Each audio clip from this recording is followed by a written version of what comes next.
కర్ణాటకలో ముఖ్యమంత్రి పీఠంపై హైడ్రామా కొనసాగుతోంది. ముఖ్యమంత్రి పదవి నుంచి సిద్ధరామయ్య వైదొలగడం ఖాయమన్న ప్రచారం జోరందుకుంది. జాతీయ మీడియా కూడా కర్ణాటక మీదే స్పెషల్ ఫోకస్ పెట్టింది. ఏ క్షణమైనా సిద్ధరామయ్య సీఎం కుర్చీ దిగడం, ఆ కుర్చీలో డీకే శివకుమార్ కూర్చోవడం ఖాయమంటూ వార్తలొస్తున్నాయి. డిసెంబర్ 1న ప్రారంభమయ్యే పార్లమెంటు సమావేశాలకు ముందే ముఖ్యమంత్రి మార్పుపై కాంగ్రెస్ అధిష్టానం నిర్ణయం తీసుకునే అవకాశం ఉన్నట్లు విశ్వసనీయ సమాచారం. కాంగ్రెస్ అధినాయకుడు రాహుల్ సందేశం కూడా ఈ వార్తలకు బలం చేకూర్చేలా ఉంది.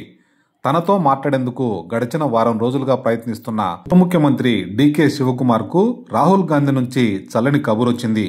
ప్లీజ్ వెయిట్, నేను మీకు కాల్ చేస్తానంటూ రాహుల్ నెంబర్ నుంచి డీకే మొబైల్కు వాట్సాప్ మెసేజ్ వచ్చినట్లు పార్టీ వర్గాలలో జోరుగా ప్రచారం జరుగుతోంది. కర్ణాటక రాష్ట్ర నాయకత్వంలో మార్పులు జరగవచ్చన్న ఊహాగానాల మధ్య డీకేకు రాహుల్ నుంచి ఈ మెసేజ్ రావడం అత్యంత ప్రాధాన్యతను సంతరించుకుంది.